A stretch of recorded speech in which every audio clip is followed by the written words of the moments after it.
China is at the centre of major diplomatic engagements for a second week.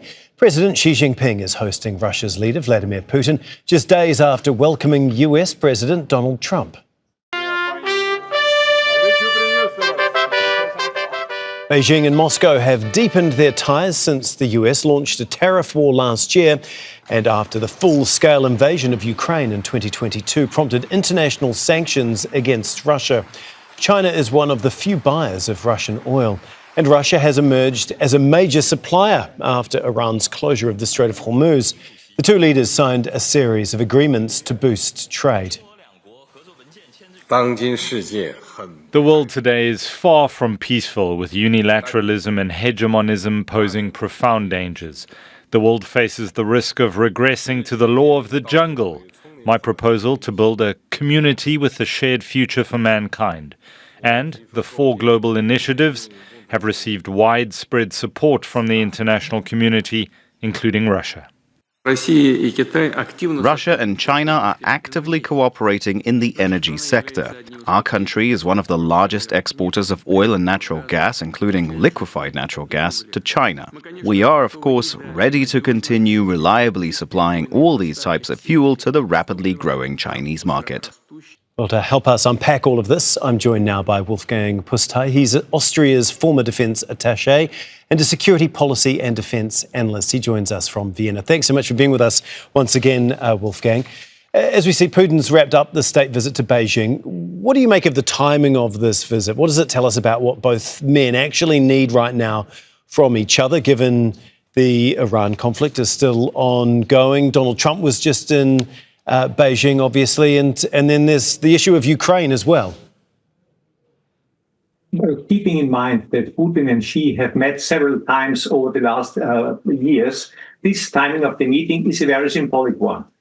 Just a couple of days ago, Trump tried to sell the world that he has successfully met Xi and that they have transformed their communications, their relations to a better approach for both countries. And right now, what we can see in Beijing is that obviously Russia is the much more important partner for China. Unsurprisingly, Russia is the much more important partner for China. And it's also the other way around.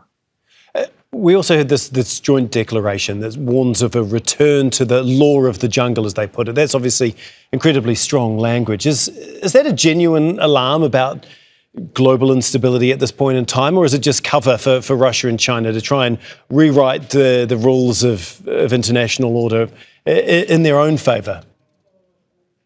Actually, I fully agree with Xi and Putin about the law of the jungle on the international global order. We have some good examples, but not only from Donald Trump, but also from Russia with regard of Ukraine, what we've just mentioned before, and also with regard to China. Just have a look at the South China Sea, have a look on the relationship with India and so on. So yes, the world is on the way back. Maybe probably it's already there to a law of the jungle. But China and Russia are certainly not the most trustworthy players in this law of the jungle. They are exploiting the international law whenever it fits into their plans. And on the other side, I need to say that Donald Trump has obviously not understood that the international law can also serve the American national interests. He, not probably very wise, has given up on this important tool of diplomacy. How do you think that China in particular might try and exploit this, as you say? They are exploiting the international law, their interpretation of the international law, especially with regard to Africa, with regard to free trade, with regard to their silkworm road towards Europe, and also on the Middle East. They insist on a free flow of oil and gas, of course, through the Strait of Hormuz, ignoring that this free flow of oil under the current circumstances, under Iranian supremacy, has significant disadvantages, not only for the West, but also for the Arab Gulf states and for main competitors of China like India and Japan.